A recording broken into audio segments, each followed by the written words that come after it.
Police में selection हुआ था, तो काफ़ी साथी कमेंट करके पूछ रहे थे कि सर आखिर इसको भरना कैसे है? क्योंकि ये 5 पेज का फॉर्म होता है और इसको बड़ी सावधानी से भरा जाता है। इसमें भरी गई कोई भी गलत जानकारी आपकी जॉइनिंग रोक सकती है, क्योंकि मध्य प्रदेश पुलिस में के चलित सत्यापन के लिए कोई आपका प्रमाण पत्र नहीं लगता है। यही फॉर्म होता है जिसके माध्यम से आपका चलित सत्यापित किया जाता है। तो मैंने एक पोल भी डाला था जिसमें साथियों का झुकाव था कि आप अन्य प्रमाण फॉर्म से संबंधित वीडियो बनाइए। और चूँकि इस फॉर्म को भरते समय काफ़ी दिक्कत का सामना करना पड़ता है, क्योंकि इसमें पूरी ए टू जेड डिटेल भरनी पड़ती है। ये आपका अन्य प्रमाण फॉर्म है, आप ये देख सकते हो इसको। और इसको भरते समय बहुत ही सावधानी रखनी है, क्योंकि पूरा का पूरा चरित्र सत्यापन इसी के माध्यम से किया जाएगा। तो आप इसको पढ़ सकते हो, ये अन्य प्रमाण फॉर्म है, ये जो तुम्हारा है अन्य प्रमाण फॉर्म है। तो आप इसको देख सकते हैं कि किस तरह से रहता है। इसमें कुछ सावधानी आपको रखनी है। जैसे कि आप इसको पढ़ सकते हैं, अन्य प्रमाण फॉर्म में असत्य जानकारी देना, किसी तथ्यात्मक मतलब इसमें जो ये लिखा है कि आपको पूरी सही जानकारी इस फॉर्म में आपको देनी है। कोई भी जानकारी आपको इसमें गलत नहीं देनी है, क्योंकि इसी जानकारी के आधार पर ही आपका चरित्र का सत्यापन किया जाता है।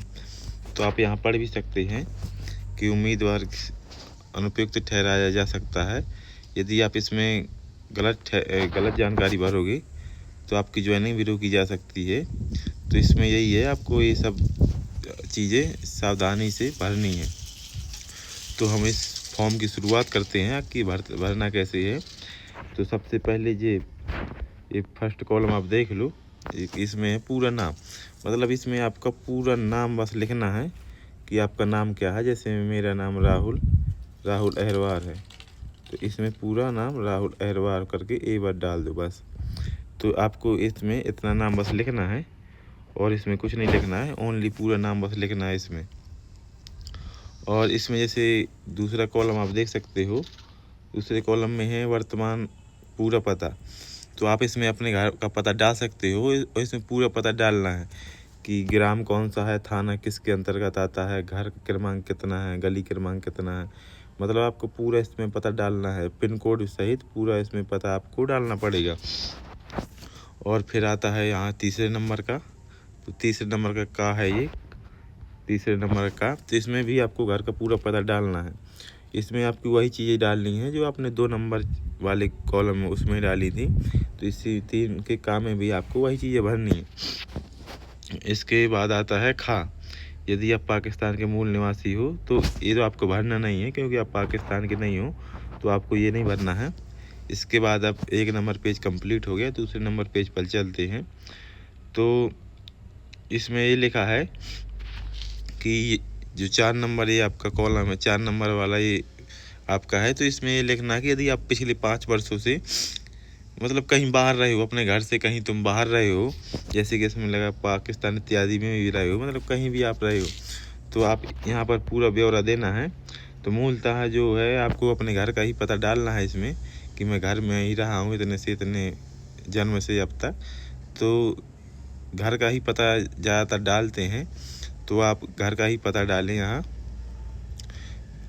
और इसके बाद आ गया पूरा नाम। यहाँ अपने पिताजी का, जो आपके पिताजी का है, वहाँ पूरा नाम डालना है। पिताजी के बारे में यहाँ जानकारियाँ भरनी है। जो 5 नंबर कॉलम है, 5 नंबर में आपको पिताजी के बारे में आपको जानकारियाँ भरनी है।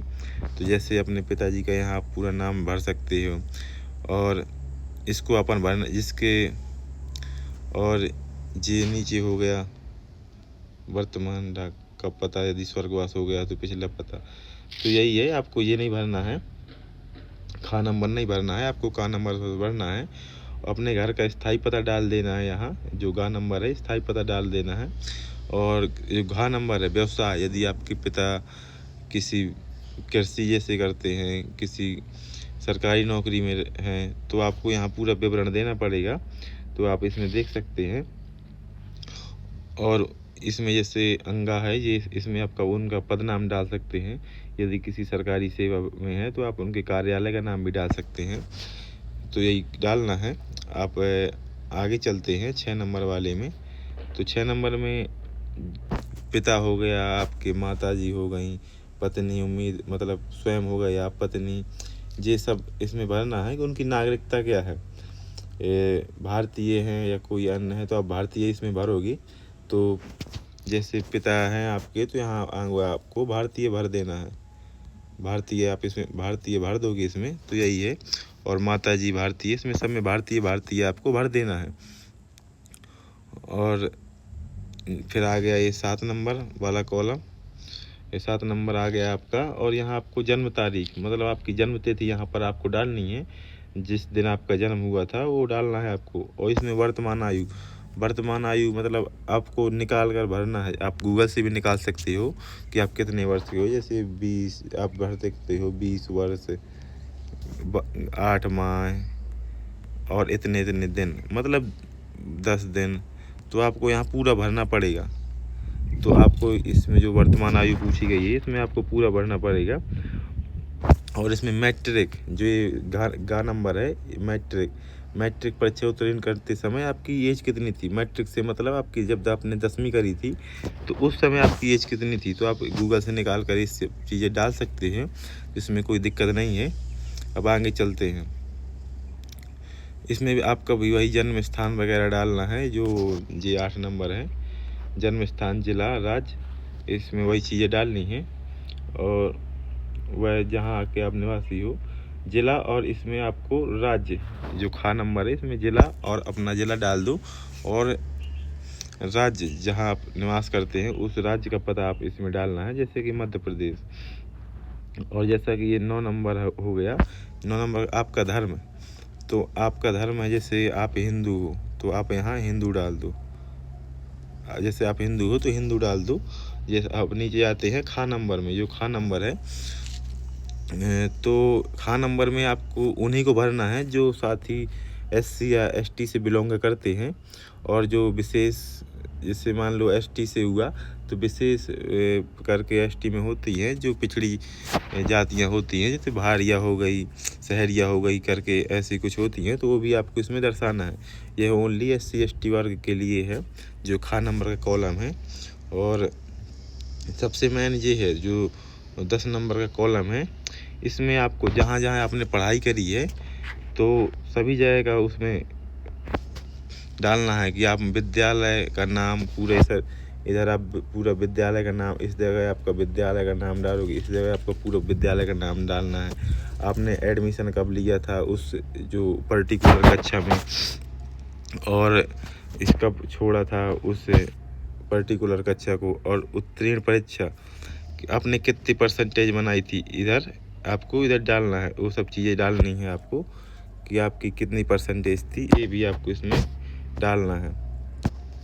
और ये भरने में काफ़ी कन्फ्यूजन भी हो सकता है, तो मैं आपको बता दूं कि इधर तो आपका विद्यालय का नाम आ जाएगा फर्स्ट वाली, इसमें प्रवेश, आप जब आप मार्कशीट से आप सभी चीज़ें देख सकते हो कि क्या भरना है इसमें। तो प्रवेश, मान ली आपने 10वीं 2017 और 18 में करी, तो 17 इधर भर दो और 18 इधर भर दो। मतलब उसमें आपको 17 लिखा रहता है मार्कशीट में, तो भर सकते हो अपन इधर, और उसकी परसेंटेज भी भर सकते हो। तो यही चीज़ें इसमें भरना है। और कल एक साथी ने मुझसे कमेंट करके पूछा था कि वो 11 नंबर कॉलम में क्या भरना है, 11 नंबर जो है इसमें क्या भरना है। तो 11 नंबर में यदि आप कहीं इससे पहले जो आप मध्य प्रदेश पुलिस आप ज्वाइन कर रहे हैं, इससे पहले यदि आप किसी जॉब में रहे हैं, सरकारी जॉब में रहे हैं, तो आपको वो भरना है। यदि आप सरकारी जॉब में नहीं रहे हैं, तो आपको इसको नहीं भरना है। यदि आप सरकारी जॉब में रहे हैं, तो आप इसको भर दो कि आप कौन से पद में रहे हैं, कितने साल आपने काम किया है, और किस कारण बस इस सेवा को आप छोड़ रहे हैं, जो पिछली सेवा है। यदि आप नहीं रहे हैं तो इसको मत भरिए। और सबसे मैंने इसके बारे में पूछा था किसी भाई ने कि आखिर इसमें क्या भरना है, क्या आप कभी गिरफ्तार किए गए हैं। तो यही है, आप यदि आपके विरुद्ध कोई ऐसी कार्रवाई नहीं की गई है, तो आप इसमें नहीं भरें। यदि आपके विरुद्ध कोई कार्रवाई नहीं की गई है, तो आप इसमें नहीं भरें। और क्योंकि यही सबसे मेन कॉलम, यही सबसे मेन नंबर होते हैं 12 नंबर का, सबसे मेन यही है। इसी के आधार पर ही ज़्यादातर जांचें की जाती हैं। तो आप आगे चलते हैं।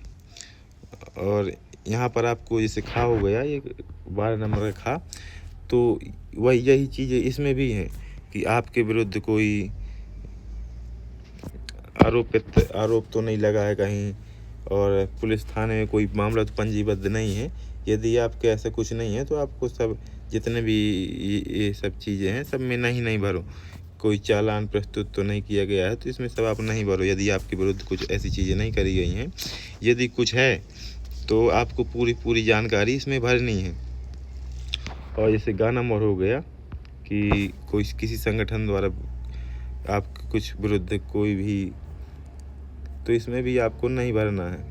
यदि कोई कार्रवाई ऐसी नहीं की गई है तो इसमें आपको नहीं भरना है। और यहाँ पर अपने साइन करने हैं, इस जगह में आपको अपने साइन करने हैं।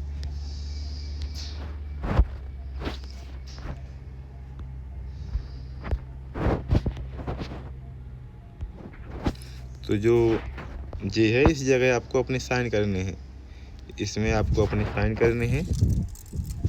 जो अब साइन है, जैसे तारीख स्थान हो गया तो तारीख स्थान आपको राजपत्रित अधिकारी के साइन कराने पड़ेंगे इसमें। तो तारीख स्थान आप उसी दिन का डालें, तारीख उसी दिन की डालें जिस दिन आप राजपत्रित अधिकारी के साइन कराएं। तो इसको आप छोड़ सकते हैं।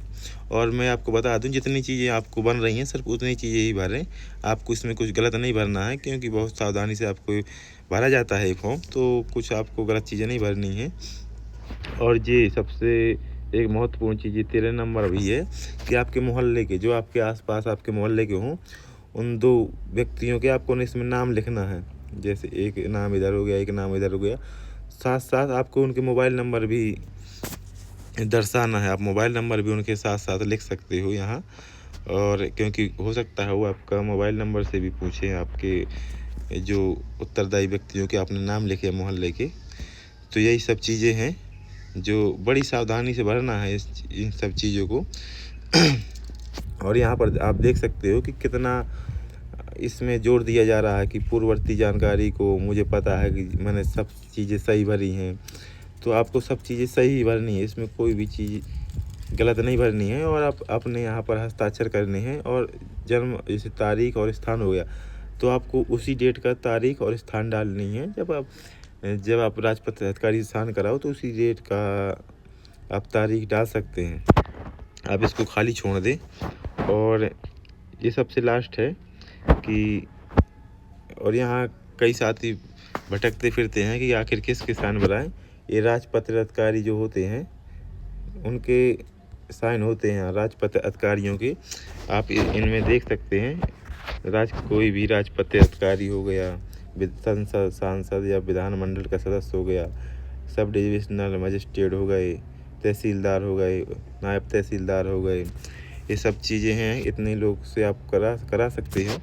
तो मैं आपको सिंपल सा फंडा बताता हूँ कि आखिर इस वाले कॉलम में आपको करना क्या है।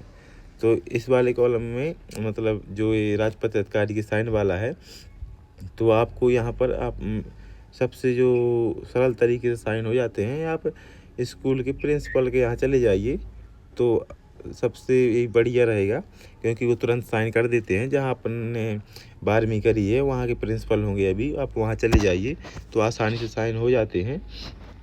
और ये सब चीज़ें मैं प्रमाणित करता हूँ। ये सब चीज़ें जो है वही राजपत्रित अधिकारी द्वारा भरी जाती हैं। आपको ये सब चीज़ें नहीं भरनी है, ये सब चीज़ें राजपत्रित अधिकारी ही भरेगा। जो राजपत्रित अधिकारी होगा वो इधर अपना भरेगा और आपके पिता का नाम डालेगा कि मैं कितने साल से आपको जानता हूँ। तो आपको ये नहीं करना है, आपको ये नहीं भरना है, वो राजपत्रित अधिकारी ये भरेगा। और नीचे चलते हैं और वो सब हस्ताक्षर राजपत्रित अधिकारी करेगा और अपना पद का नाम डालेगा। और ये सब लास्ट वाला जो कॉलम है, ये जो कॉलम है कार्यालय द्वारा भरा जावे, तो ये आपको नहीं भरना है। जब आप डॉक्यूमेंट वेरिफिकेशन के लिए जमा करोगे एसपी ऑफिस में, जहाँ आपका डॉक्यूमेंट वेरिफिकेशन होगा, तो ये जो है उन्हीं के द्वारा भरा जाएगा। तो मैंने ये पूरा वीडियो बना दिया है जो अनपढ़ फॉर्म से संबंधित है। मैं फिर आपसे कह रहा हूँ, ये बिल्कुल आपको सावधानी से भरना है। यदि आपसे कहीं दिक्कत है तो आप कमेंट में पूछ भी सकते हैं, और मैं लाइव भी आता हूँ, तो इससे संबंधित आप पूछ सकते हैं कि इस कॉलम में कौन सी जानकारी नहीं भरनी है। और ऐसे ही मैं वीडियो आपको डालता रहूँगा, तो आप चैनल से जुड़े रहें। जय हिंद।